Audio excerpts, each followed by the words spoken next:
여러분 안녕하십니까? 포항 MBC 뉴스투데이입니다. 오늘 경북 동해안은 고기압의 영향으로 맑겠습니다. 아침 기온은 평년보다 다소 낮게 출발하겠지만 낮 기온은 20도를 넘어가며 낮과 밤의 일교차가 크게 벌어지겠습니다. 안수진 기상캐스터입니다. 연휴가 끝나고 다시 일상으로 돌아온 오늘 큰 일교차에 주의하셔야겠습니다. 이 아침 출근길은 다소 쌀쌀했는데요. 낮 동안에는 맑은 하늘에 기온이 20도를 넘어가면서 낮과 밤의 일교차가 10도 이상 크게 벌어지겠습니다. 대기 확산이 원활해서 미세먼지에 대한 걱정은 안 하셔도 되겠습니다. 다만 대기가 점차 건조해지고 있는데요. 불씨 관리에 각별한 주의가 필요하겠습니다. 오늘 밤부터 내일까지 경북 동해안으로는 바람이 강하게 불겠습니다. 이 점 유의하시기 바랍니다. 자세한 지역별 날씨 알아보겠습니다. 오늘 맑겠습니다. 낮 기온 울진 20도, 영덕과 경주가 23도, 포항이 22도입니다. 울릉도와 독도의 하늘 표정도 맑겠습니다. 낮 기온 울릉도 18도, 독도 16도입니다. 동해상으로도 구름 한 점 없는 가운데 바다의 물결 동해 전해상에서 최고 2.5m까지 일겠습니다. 당분간은 별다른 비 소식 없겠고요. 기온은 평년 수준에 머무르겠습니다. 날씨였습니다. 도심을 지나는 폐철도가 숲이 돼 시민의 품으로 돌아왔습니다.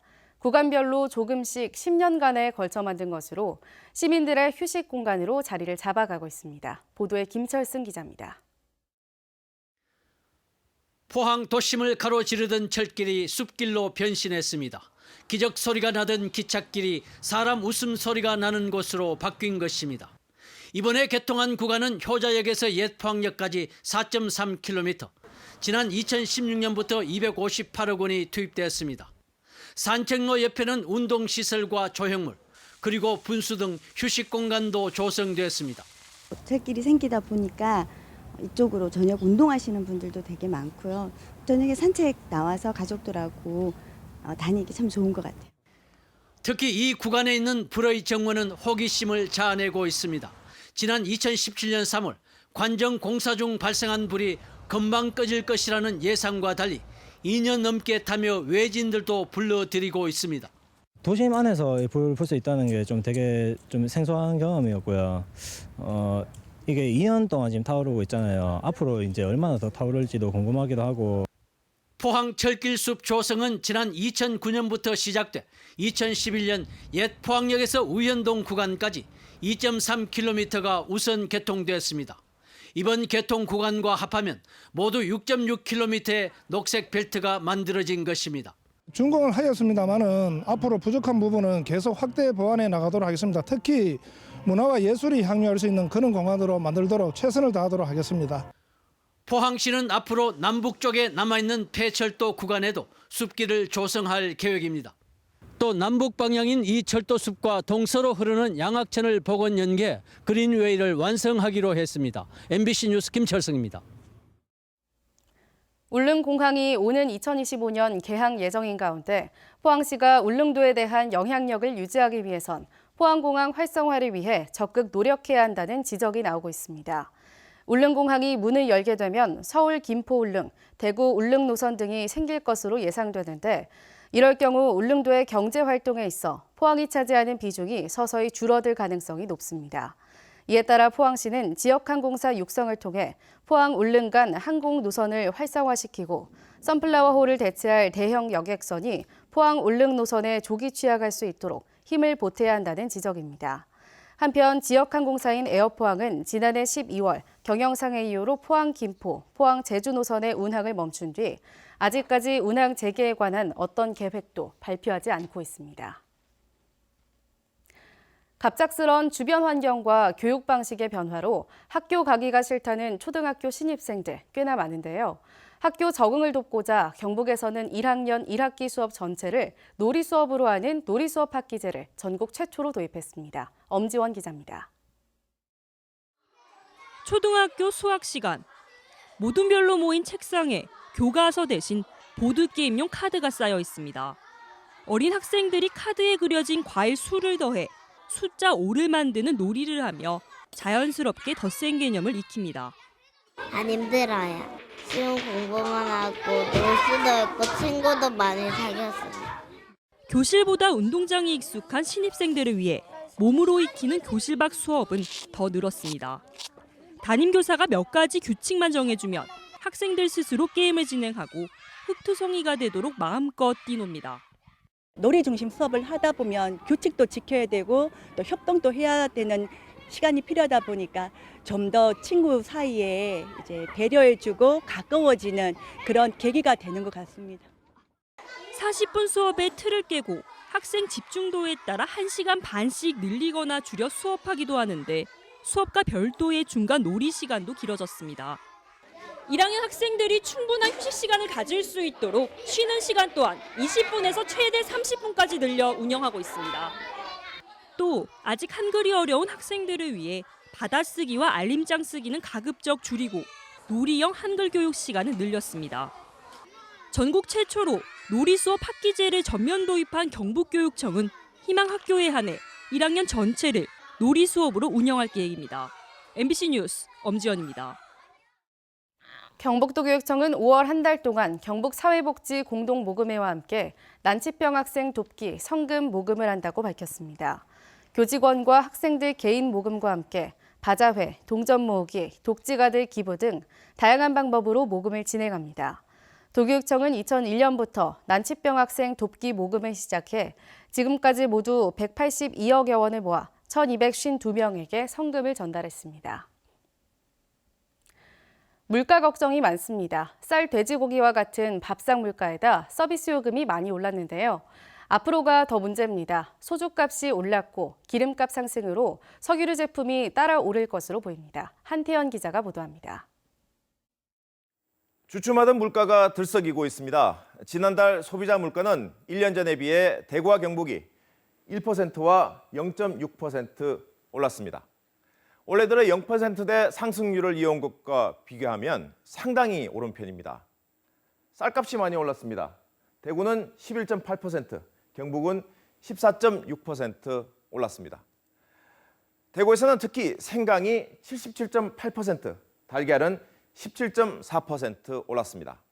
돼지고기 값은 지난 3월에 비해 대구와 경북이 각각 13.9%, 8.8% 올랐습니다. 서비스 요금은 대구와 경북이 1.6%와 1% 상승했습니다.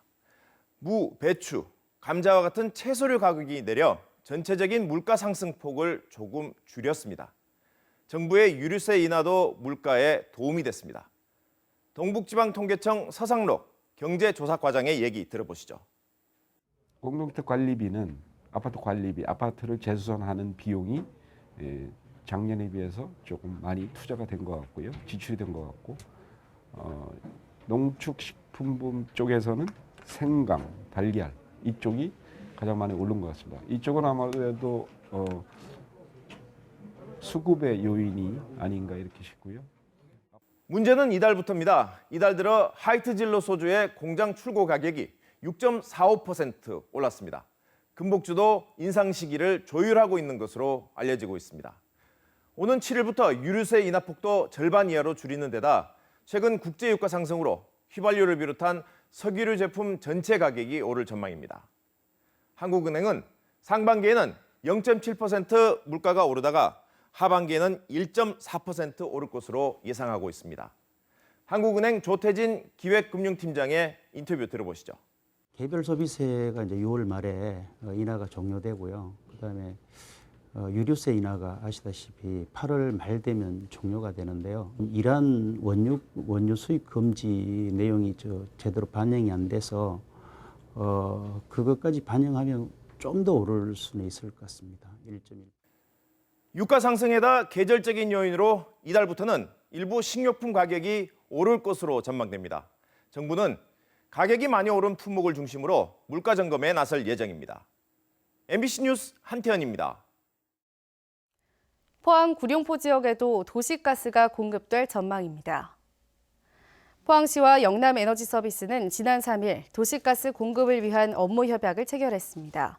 협약에 따라 2021년까지 포항시와 영남에너지가 총 비용 66억 원의 절반씩을 부담하고 올해는 동해면 상정리에서 구룡포읍 눌테리까지 6km 배관망을 설치합니다. 포항 지역 도시가스 보급률은 도심 지역은 95%, 연일 오천, 동해 대송은 91%, 흥해는 70%이며 나머지 읍면에는 공급되지 않고 있습니다. 신진 작가들의 참신한 발상을 담은 현대미술전이 열리고 있는데요. 기업의 지원 사업으로 탄생한 미술계 예비 스타들을 소개하는 전시회여서 관심을 모으고 있습니다. 이번 주 문화계 소식 김정진 아나운서가 소개합니다. 예술관 장르를 넘나들고 캔버스를 고집하지 않는 신인 작가들. 고대 그리스의 비극을 위트를 담아 캔버스에 옮기고 고전 설화 속 발휘되기를 독특한 병풍으로 되살리며 책을 읽으며 떠올린 기억을 바로 그 책에 그리기도 합니다. 신진 작가와 창작 스튜디오 입주 작가들은 예비 스타 작가로서 조금 젊은 경향이 보이는 그림 자체에서도 약간 활기가 느껴지고 다채로움과 뭔가 실험적인 정신이 돋보이는 작품들이 많이 자리하고 있습니다. OCI 미술관이 최근 3년간 지원해온 신진 작가 18명의 그림과 설치, 미디어 작품들로 군산과 광양에 이어 포항에서 전시 중입니다. 각기 다른 개성을 갖고 있는 젊은 작가들이 함께 모여서 전시를 함께 한다는 의미도 가지고 있고, 그리고 기업이 자리를 잡고 있는 지역사회 구성원들과 함께 문화 향유의 기회를 나누고자 하는 취지로 고되고 힘든 예술의 길로 들어섰지만 끝없는 붓질의 고생이 그림의 진실이라고 말하는 작가. 기업은 이들과 같은 미술계 예비 스타 발굴을 위해 2010년부터 110여 명의 신진 작가를 지원하고 있습니다. 이어서 한 주간 전시와 공연 소식입니다. 포항시립미술관에서는 소프트하우스 비욘드 스틸, 제14회 장두건 미술상 수상작가 류현민의 바람이 불어오면, 장두건 상설전 산과 들이 열리고 있으며 경주 조각가협회전이 라우 갤러리에서, 가족 오페라 헨젤과 그레텔은 경주 예술의 전당 원화홀, 최백호 콘서트 낭만을 담아는 포항문화예술회관 대공연장에서 열립니다. MBC 뉴스 김정진입니다. 3일간 이어진 연휴 동안 경주 세계문화 엑스포를 찾은 관광객이 5만여 명에 이른 것으로 파악됐습니다.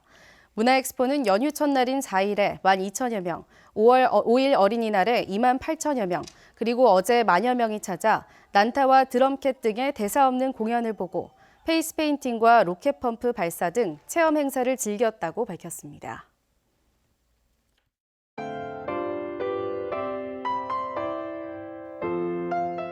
연휴가 끝나고 다시 일상으로 돌아온 오늘 큰 일교차에 주의하셔야겠습니다. 이 아침 출근길은 다소 쌀쌀했는데요. 낮 동안에는 맑은 하늘에 기온이 20도를 넘어가면서 낮과 밤의 일교차가 10도 이상 크게 벌어지겠습니다. 대기 확산이 원활해서 미세먼지에 대한 걱정은 안 하셔도 되겠습니다. 다만 대기가 점차 건조해지고 있는데요. 불씨 관리에 각별한 주의가 필요하겠습니다. 오늘 밤부터 내일까지 경북 동해안으로는 바람이 강하게 불겠습니다. 이 점 유의하시기 바랍니다. 자세한 지역별 날씨 알아보겠습니다. 오늘 맑겠습니다. 낮 기온 울진 20도, 영덕과 경주가 23도, 포항이 22도입니다. 울릉도와 독도의 하늘 표정도 맑겠습니다. 낮 기온 울릉도 18도, 독도 16도입니다. 동해상으로도 구름 한 점 없는 가운데 바다의 물결 동해 전해상에서 최고 2.5m까지 일겠습니다. 당분간은 별다른 비 소식 없겠고요. 기온은 평년 수준에 머무르겠습니다. 날씨였습니다. 이상으로 포항 MBC 뉴스투데이를 마칩니다. 여러분 고맙습니다.